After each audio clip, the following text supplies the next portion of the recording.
And I'd spend many times over to his house, and we got to develop a mutual friendship. And so when it came time that I was pretty much done at Iowa, he says, I want to keep you on. He says, I'm not sure, I can't bring you on as assistant coach or anything like that, because I've got the staff I want to bring in, but let me figure this out. When he comes back, he says, I'm going to talk to Bump, and I'm going to create a position called, like, at that time, instead of being director of basketball, it's like basketball administrator, and then you'll handle all the day-to-day operations for me, and we can just concentrate on recruiting and coaching, and you'll do this. And I'll figure out, we'll figure out how to get you paid and all that stuff. So it was a leap of faith.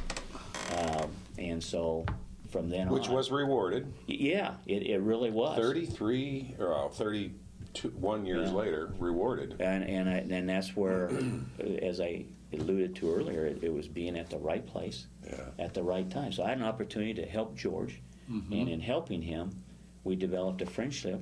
And we liked each other, and he just says, "Come on, I want you to stay. We'll figure this out. Just be patient with it. We'll figure it out."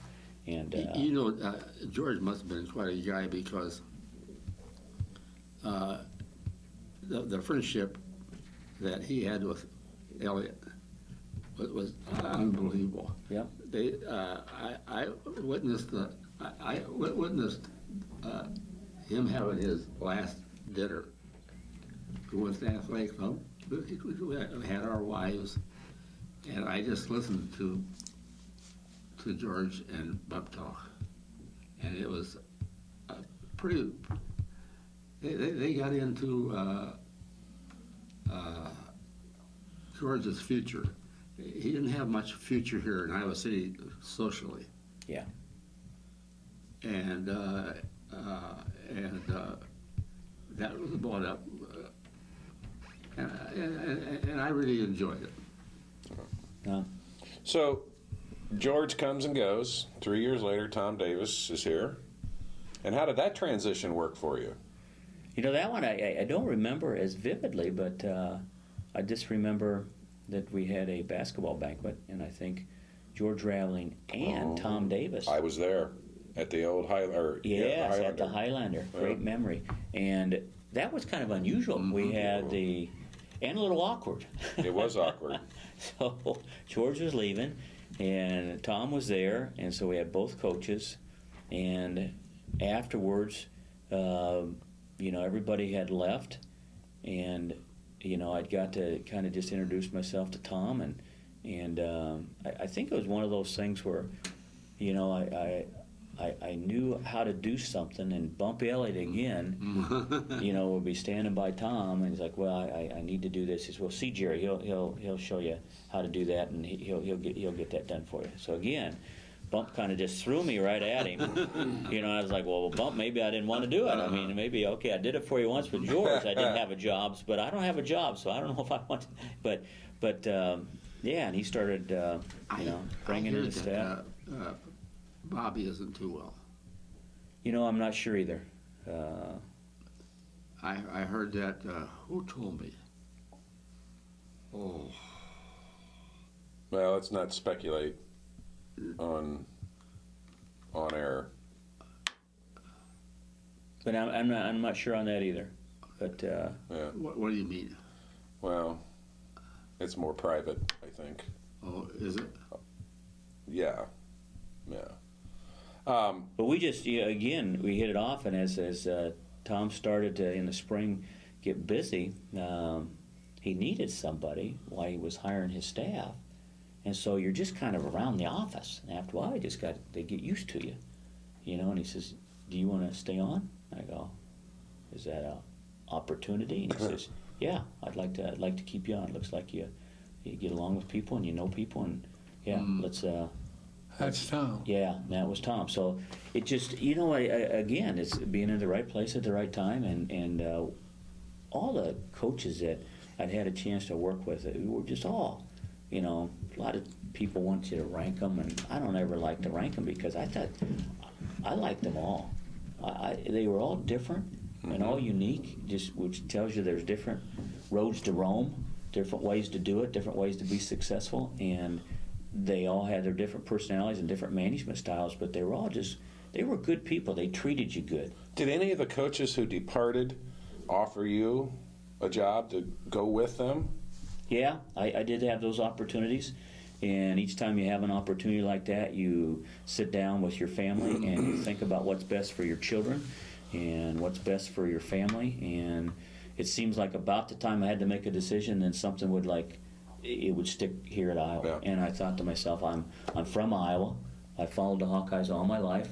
I remember being in high school and following the great teams in 1970. And to this day, and you guys will all have your favorite teams and have a far better memory than I do. But I always thought that team was good enough. 1970 with the six-pack, and I remember following them. And a lot of games were on TV then.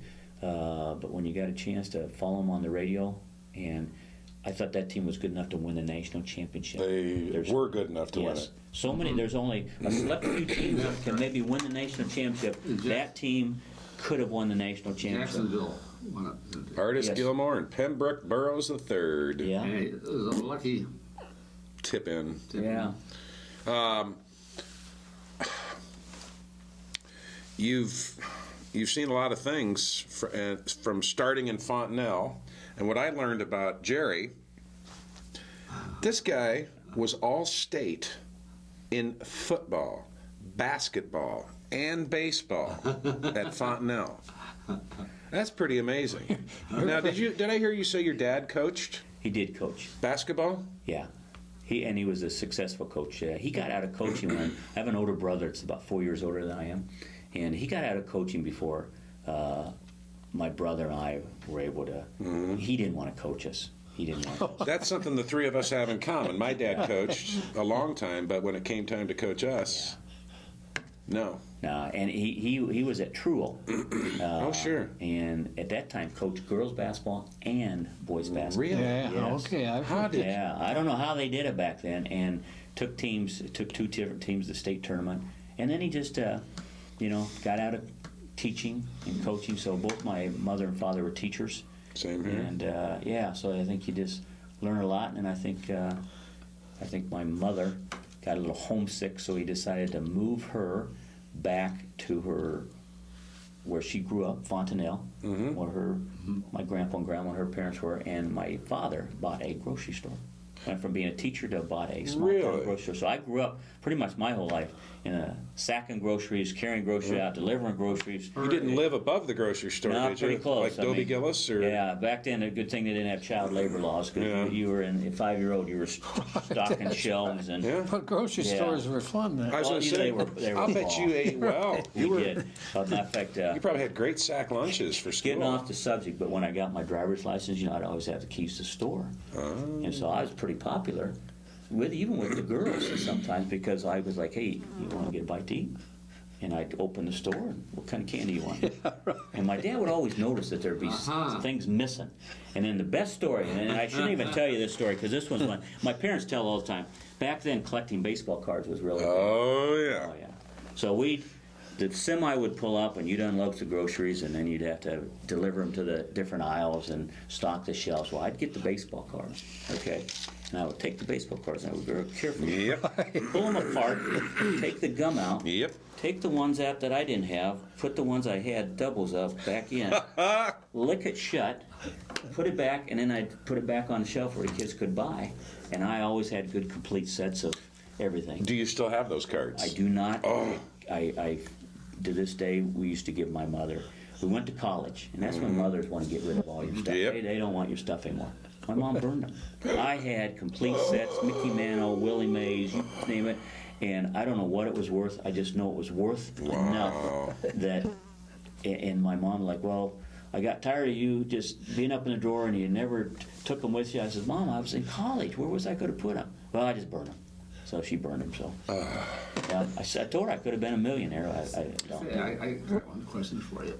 What kind of basketball player was Matt Gaines? Matt was Matt made himself, I think. When he first came in as a freshman, he had the size, but he had to. Matt was always a good shooter in high school, but I don't know if you could say Matt was a great shooter in high school. He was just big. He was bigger than most kids. But I think by the time his junior, senior year in college, Matt made himself into a great shooter, and he had great work ethic. And he worked at it. And again, it's a local kid that grew up being around Hawkeye athletics, and this was his dream, playing for Iowa. Dad played for Iowa, and Matt. Mom was a cheerleader for Iowa. Oh yeah, and his grandfather was a player for Notre Dame. now those are the feel-good stories. And my son was lucky enough. They played on a little AAU basketball team. George Stormer was on one wing, and Matt Gatens. My son was the little point guard, and he had the best job. He just got the ball to Matt Gatens or George Stormer, and they I think they won. Made him look good. Oh yeah, they won the state AAU championship, and Mike Gatens and I think Mike Stormer both coached their sons. But those were good times. So I've watched Matt since he was in 4th grade playing in those little teams.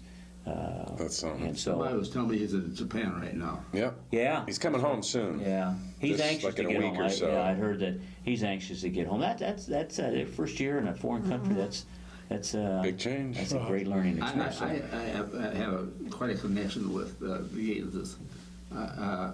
We lived on Webster Street. It's down the south part of town, and they sold the house we lived in. And I ran around with Don Joe. He His said, grandpa. "Come live with us."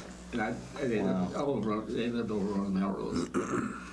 And I stayed with him for about 3 or 4 years. Then I got married, so it broke us up. Now, in high school, what position did you play in football, basketball, and baseball? I was a quarterback in football, and baseball I was a shortstop. Basketball, naturally, I was a guard, point guard, off guard, It whatever. sounded like you were the coach. Nah, you know what? The floor general, maybe. You know, when your dad's a coach, you know, you have in some It's ways, almost osmosis. yeah, it's unfair advantage because when you come home, they tell you all the things you did wrong, and some people react good to that, some people don't. I reacted good to it. I was My son always- doesn't react well to that at Yeah, all. you know, my son didn't either. But How we learned. but I was like a sponge, and I'd always like look for my dad's approval. And Dad, what should I have done better today? What did you notice? And I respected his opinion. And so and I was from a small town, so in some ways I don't want to. You know, I was a good athlete, but I don't know if I want to consider myself a great athlete. You were an all-stater in 3 sports. You know, I was from a small town, and back then, That's all state, though. It's all state, I know. Jerry. We Small town we don't didn't mean anything. Yeah, to this day think I grew up in maybe the greatest eras back in the 50s. Yeah. Small towns were thriving, and you know, on Wednesdays and Saturdays you had ice cream socials, and the band would come play, and we had a town square, and the whole community, Yeah. all the farmers Fire would come trucks in. would meet you Oh out. yeah, and all kids did when they grew up. You would leave at 8 in the morning. You may not come at 8 at night. You would play baseball, and then you'd play football, and then you'd play basketball, And when it got dark, you played hide and seek or Yeah. kicked the can. And yeah, my kids just laugh because they don't believe half the stories I tell them. And it's so, true. Yeah. Where's the camera? It's Yeah. true. And it's you know, I had 2 basketballs, and you'd scoop the slab until your basketball wouldn't bounce anymore, and then you'd go inside and get the warm one and go out and bounce it. And kids just I don't know. I actually think kids were better shooters back then because they actually worked on it. So I don't know. I coach boys different baseball, era. and kids today, 11 and 12-year-olds, they don't. Not only do they not play the game, other than the organized event that you coach them in, they don't watch the game, Yeah. and they just don't get it. The basic nuances of a game, whether in my case baseball, they don't get it, and it's really hard to coach, I think, when you're talking to somebody who really doesn't pay much attention to the sport or participate in it other than these organized games 2 or 3 times a week. And yet I know that. athletes are bigger, stronger, faster. Joe? They are. Joe, So 6 minutes? 15. Good, we got time. So from Fontenelle, you went to Concordia College in Nebraska. And there you played, basketball, baseball, and golf. yeah. Yeah. You know, I think I was a hyperactive kid that just needed something to do, because if I didn't have anything to do, I probably got in trouble. Where's your wife from? So, my wife's from McCook, Nebraska.